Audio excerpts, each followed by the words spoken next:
18 जून 2024 निर्जला एकादशी के दिन मिट्टी के घड़े का एक छोटा सा उपाय कंगाल को भी बना देगा करोड़पति। जी हाँ मित्रों, साल की सबसे बड़ी यानी कि निर्जला एकादशी के दिन मिट्टी के घड़े का एक छोटा सा उपाय आपको दिलाएगा कर्ज से छुटकारा, 6 महीनों में बना देगा माला माल करोड़पति। तो चलिए जान लेते हैं आखिर निर्जला एकादशी का ये क्या उपाय है, इसको करने के नियम क्या है और किस विधि विधान के साथ इस उपाय को करना चाहिए। पूरी जानकारी अपन इस वीडियो में जानेंगे। ऐसे में वीडियो को पूरा लास्ट तक जरूर देखिए और हाँ, वीडियो को अपने दोस्तों के साथ फेसबुक पर जरूर शेयर कर दीजिए ताकि निर्जला एकादशी से जुड़ी जानकारी का जो अपडेट है ना, वो सभी व्यक्तियों तक पहुंच सके। ओम श्रीम ह्रीम श्रीम कमले कमलाले प्रसीद प्रसीदम ओम श्रीम ह्रीम श्रीम महालक्ष्मी नमः। मित्रों, साल 2024 में निर्जला एकादशी की तारीख को लेकर कई लोगों के मन में असमंजस की स्थिति बनी हुई है कि आखिर निर्जला एकादशी कब है, 17 जून या फिर 18 जून के दिन। आपको बता दें कि हर साल ज्येष्ठ महीने के शुक्ल पक्ष की एकादशी के दिन निर्जला एकादशी मनाई जाती है। इस बार क्या है ना, हिंदू पंचांग के अनुसार ज्येष्ठ महीने के जो एकादशी तिथि है वो 17 जून की सुबह 4:42 से शुरू हो रही है, जो कि 18 जून को सुबह 6:23 पर समाप्त होगी। ऐसे में उदया तिथि के अनुसार निर्जला एकादशी का व्रत 18 जून के दिन ही रखा जाएगा। अगर बात करें निर्जला एकादशी के पारण के समय की, तो अगले दिन यानी कि 19 जून को सुबह 5:21 से लेकर 7:28 तक निर्जला एकादशी व्रत का जो पारण है वो अति उत्तम मुहूर्त बना हुआ है। आपको बता दें, हिंदू धर्म में कुल 24 एकादशियां आती है एक साल में, लेकिन इनमें से सबसे बड़ी और सबसे कठोर एकादशी के नाम से जाना जाता है निर्जला एकादशी को। जो व्यक्ति साल की 24 एकादशियों का व्रत नहीं रखते हैं, अगर एक साल में केवल एक एकादशी यानी कि निर्जला एकादशी भी रख लेते हैं ना, तो भी उन लोगों को सभी एकादशियों के जितना ही फल प्राप्त होता है। निर्जला एकादशी पर भगवान विष्णु जी की आराधना की जाती है। इस एकादशी को पांडव एकादशी या भीमसेनी एकादशी के नाम से भी जाना जाता है। चलिए जान लेते हैं निर्जला एकादशी पर धन प्राप्ति के कुछ महत्वपूर्ण उपाय, जिनको अगर आपने इस एकादशी के दिन कर लिया तो आपका जो जीवन है ना, वो सुख संपत्ति और सौभाग्य से भर जाएगा। और जो भी व्यक्ति गरीब है, कंगाल है, अगर किसी भी प्रकार की परेशानी से जीवन यापन कर रहे हैं, अगर वो इस उपाय को कर लेते हैं ना, तो आपकी गरीबी के दिन बहुत ही जल्द दूर होने वाले हैं। माता लक्ष्मी जी के आशीर्वाद से आप लोग अमीर बनने वाले हैं, करोड़पति बनने वाले हैं। मित्रों, वीडियो की तरफ आगे बढ़े उससे पहले वीडियो के नीचे कमेंट बॉक्स में जय माँ लक्ष्मी जी जरूर लिखें और वीडियो को शेयर भी कर दीजिए ताकि सभी व्यक्तियों तक यह काम का अपडेट जो हो पहुंच पाए। दोस्तों, निर्जला एकादशी का व्रत करने के 26 अलग अलग फायदे हैं। एक तो जो भी माता या बहन अगर निर्जला एकादशी का व्रत करती है ना, तो उसका शरीर हमेशा निरोगी रहता है। राक्षस, भूत, पिशाच आदि योनि से भी छुटकारा मिलता है। जीवन में अगर जाने अनजाने में किसी भी प्रकार का कोई भी पाप अगर हुआ है ना, तो उसका भी नाश हो जाता है। हर प्रकार के संकट से आपको छुटकारा मिलता है और सभी कार्य सिद्ध होने लगते हैं। माता लक्ष्मी जी के आशीर्वाद से आपको अखंड सौभाग्य प्राप्त होता है और मोक्ष मिलता है। अगर विवाह में कोई भी बाधा आ रही है तो वो भी दूर हो जाती है। घर परिवार में धन और समृद्धि आती है, शांति प्राप्त होती है, मोह माया और बंधनों से भी आपको छुटकारा मिल जाता है। निर्जला एकादशी साल की सबसे बड़ी एकादशी मानी गई है। इस दिन कुछ ऐसे विशेष उपाय जिनको करके आप अपने आर्थिक संकट से मुक्ति पा सकते हैं, छुटकारा पा सकते हैं। तो चलिए मित्रों, सबसे पहले नंबर पर बात करते हैं निर्जला एकादशी पर चावल की खीर का उपाय। दोस्तों, निर्जला एकादशी भगवान विष्णु जी को समर्पित एक महत्वपूर्ण और साल की सबसे बड़ी एकादशी मानी गई है। निर्जला एकादशी के दिन भगवान विष्णु जी की विधि विधान से पूजा अर्चना करते हैं तो व्यक्ति को सभी पापों का नाश मिलता है, पुण्य की प्राप्ति होती है। जीवन में अगर कोई भी मनोकामनाएं हैं तो वो भी पूर्ण होती है। शास्त्र में बताया गया है कि निर्जला एकादशी को अगर चावल की खीर का उपाय जो कोई भी व्यक्ति कर लेता है तो उस व्यक्ति को विशेष रूप से आर्थिक लाभ प्राप्त होता है। आपको क्या करना है, निर्जला एकादशी के दिन अखंडित चावल और गुड़ के मिश्रित खीर का भोग भगवान विष्णु जी को अर्पित करना है। मित्रों, गाय के दूध से आपको खीर बनानी है। खीर में शक्कर का प्रयोग नहीं करके गुड़ का उपयोग करना है। और जो चावल की आप खीर बनाएंगे ना, उसमें इस बात का विशेष रूप से ध्यान रखें कि चावल किसी भी प्रकार से खंडित नहीं हो। बिना खंडित यानी कि बिना टूटे हुए चावल का आपको उपयोग करके खीर बनानी है। अखंडित चावल समृद्धि और सौभाग्य का प्रतीक भी माना गया है और साथ साथ ही गुड़ मधुरता और पवित्रता का प्रतीक है, इसलिए चावल और गुड़ से बनी खीर भगवान विष्णु जी और माता लक्ष्मी जी को अर्पित करने से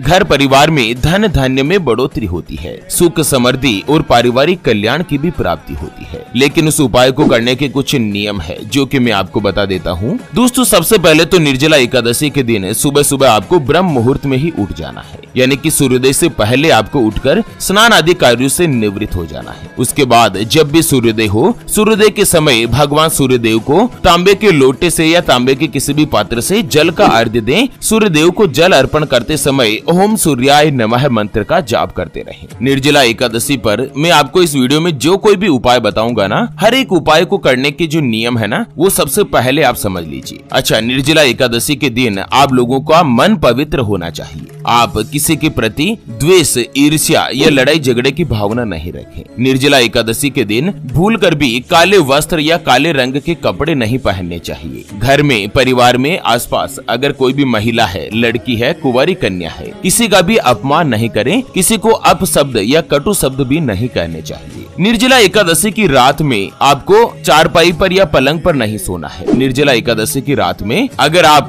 कोई भी उपाय कर रहे हैं तो आपको जमीन पर ही बिस्तर बिछाकर सोना चाहिए। उसके अलावा निर्जला एकादशी के दिन जो तामसिक या मांसाहारी चीजें है ना, उनका उपयोग भी आपको नहीं करना चाहिए। निर्जला एकादशी पर भूल कर भी अपने बाल, नाखून वगैरह ये नहीं काटें और साथ ही एकादशी के दिन ब्रह्मचर्य का पालन करें। कभी भी लड़का लड़की या पति पत्नी आपस में शारीरिक संबंध नहीं बनाए, नहीं तो आपको घोर पाप लग सकता है और अगर आप कोई भी उपाय करते हैं ना, तो उसका फल भी आपको नहीं मिलेगा। तो इन महत्वपूर्ण नियमों का तो आपको विशेष रूप से ध्यान रखने की आवश्यकता है। चलिए अब जान लेते हैं निर्जला एकादशी पर आर्थिक रूप से जो अगर आपकी तंगी चल रही है, धन संबंधी परेशानियां चल रही है, उससे छुटकारा पाने का एक महत्वपूर्ण उपाय, जिसको अगर आपने निर्जला एकादशी के दिन कर लिया तो मित्रों, उस उपाय का फल आपको इतना जल्दी प्राप्त होगा कि 6 महीने से भी कम समय में आप करोड़पति बनने लगेंगे। माता लक्ष्मी जी के आशीर्वाद से आपको सुख, संपत्ति, सौभाग्य की प्राप्ति होगी। दोस्तों, वीडियो के नीचे कमेंट बॉक्स में जय माँ लक्ष्मी जरूर लिखें। चलिए जान लेते हैं आर्थिक तंगी से छुटकारा पाने का महत्वपूर्ण उपाय। उससे पहले आपको एक इम्पोर्टेंट बात बताना चाहूंगा कि जिंदगी में आप कई ऐसे लोगों से मिले होंगे जो कि बहुत ही ज्यादा मेहनत करते हैं, तो वहीं कुछ लोग आपको ऐसे भी मिले होंगे जो बहुत कम मेहनत करने के बावजूद भी बहुत ही आगे तक पहुंच जाते हैं। वहीं आप कुछ ऐसे लोगों से भी मिले होंगे जो पूरी उम्र भर मेहनत करते ही रहते हैं, लेकिन आखिर वो हासिल नहीं कर पाते जिनके वो हकदार होते हैं। यानी कि लाख मेहनत करने के बावजूद भी जीवन आपका गरीबी में ही निकल जाता। मित्रों, ये ग्रहों का खेल नहीं तो और क्या है। और इसी के समाधान के लिए हमारे गुरुजी आप तक लेकर आए हैं आपके अपने जीवन के बारे में व्यक्तिगत यानी कि पर्सनलाइज्ड कुंडली, जिससे आप घर बैठे यह पता लगा सकेंगे कि आपके नवग्रह आपके बारे में क्या कहना चाहते हैं। क्या आपकी राशि या कुंडली में कोई दोष तो नहीं? अगर दोष है, जैसे कि मांगलिक दोष, काल सर्प दोष, पितृ दोष, तो उसका उपाय क्या है? कोई ग्रह आपके लिए कमजोर तो नहीं? उसको मजबूत करने का समाधान क्या है? आपका स्वयं का मकान कब बनेगा? सरकारी नौकरी का योग है या नहीं? आने वाले समय में आपका भविष्य फल क्या रहने जा रहा है? आपके लिए भाग्यशाली रत्न कौन सा है? उसको पहनने की विधि क्या है? आपका स्वयं का मकान कब बनेगा? कर्ज से छुटकारा कब होगा? आपके विवाह में अगर कोई बाधा आ रही है, कोई मुसीबतें आ रही है, मुश्किलें आ रही है, आपका रिश्ता निश्चित नहीं हो पा रहा है, तो आखिर वो किस कारण से, कब तक आपका विवाह का योग बनेगा? उसके बारे में कंप्लीट जानकारी हम आपको कुंडली रिपोर्ट में बताने जा रहे हैं, जिसको अभी जो आप ये स्क्रीन पर नंबर देख पा रहे हैं ना, उस पर व्हाट्सएप पर संपर्क करके आप हमारे गुरुजी से बात कर सकते हैं और 251 रुपए की छोटी सी नामात्र की फीस में आप अपने संपूर्ण जीवन की महाजन्म कुंडली के बारे में जान सकते हैं। चलिए जान लेते हैं निर्जला एकादशी के दिन धन प्राप्ति के लिए किया जाने वाला महत्वपूर्ण उपाय। मित्रों, आपको क्या करना है? निर्जला एकादशी के दिन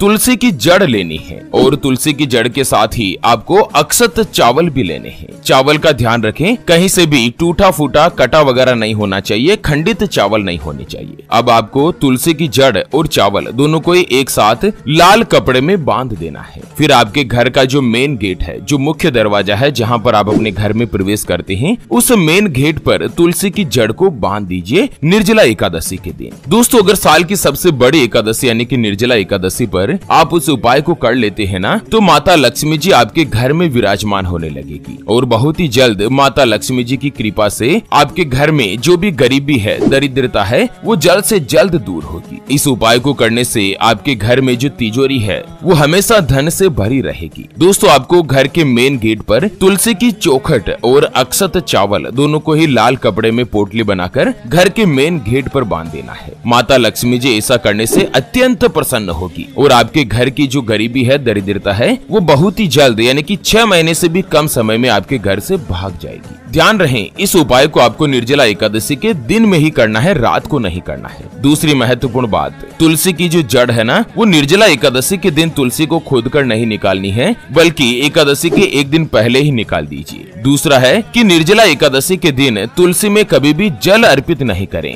आपको ये पता ही होगा या नहीं है तो मैं बता दूं कि तुलसी माता भी निर्जला एकादशी के दिन बिना जल या पानी का व्रत रखती है। ऐसे में निर्जला एकादशी के दिन कभी भी आपको तुलसी की जड़ में जल अर्पण नहीं करना है। उसके अलावा अगर आप चाहें तो निर्जला एकादशी के दिन अपने घर के मुख्य दरवाजे पर माता लक्ष्मी जी के शुभ चरण भी लगा सकते हैं, या फिर मंगल प्रतीक जो स्वास्तिक होता है ना, वो भी आप निर्जला एकादशी के दिन अपने घर के मुख्य दरवाजे पर बना सकते हैं। ऐसा करने से भी माता लक्ष्मी जी प्रसन्न हो जाती है और आप लोगों पर हमेशा हमेशा के लिए माता लक्ष्मी जी की कृपा बनी रहती है। उसके अलावा कुछ विशेष मंत्र भी है जो अगर आप चाहे तो निर्जला एकादशी के दिन जाप कर सकते हैं। सबसे पहला मंत्र ओम नमो भगवते वासुदेवाय, यह भगवान विष्णु जी का बीज मंत्र है। आप चाहें तो निर्जला एकादशी के दिन 108 बार इस मंत्र का जाप कीजिए। चलिए जान लेते हैं निर्जला एकादशी पर अगर आपकी कुंडली में किसी भी प्रकार का दोष है, कोई ग्रह दोष है या कोई महत्वपूर्ण दोष स्थायी तौर पर आपकी कुंडली में है, तो आपको क्या करना है, निर्जला एकादशी के दिन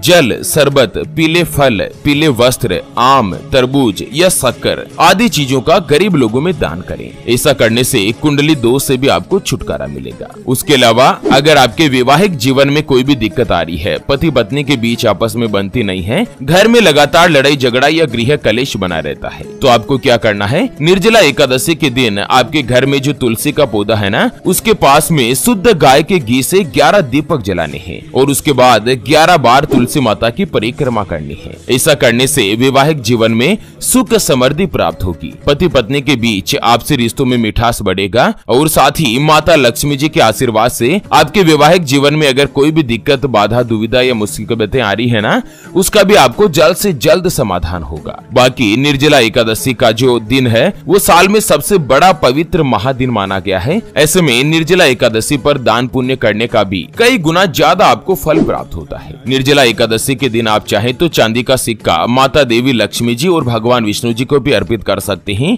ऐसा करना भी आपके घर में धन में बढ़ोतरी में मदद करता है और इसके बाद इसे प्रसाद के रूप में अपने पर्स में रखें। निर्जला एकादशी के दिन आपको चांदी का सिक्का या तो भगवान विष्णु जी को या माता लक्ष्मी जी को अर्पित करना है और अगले दिन उसकी विधि विधान से पूजा करने के बाद प्रसाद के रूप में वो जो सिक्का है ना, वो आप अपने पर्स में रख सकते हैं। ऐसा करने से भी धन संबंधी जो आपकी आर्थिक परेशानियां हैं वो दूर होगी और माता लक्ष्मी जी आप पर विशेष रूप से प्रसन्न रहेगी। तो चलिए मित्रों, इसी के साथ निर्जला एकादशी से जुड़े इस अपडेट वीडियो को फिलहाल के लिए यहीं पर देते हैं विराम। फिर से होंगे हाजिर एक और नई और काम की जानकारी के साथ। तब तक के लिए ओम नमः शिवाय, जय श्री कृष्णा, जय महालक्ष्मी।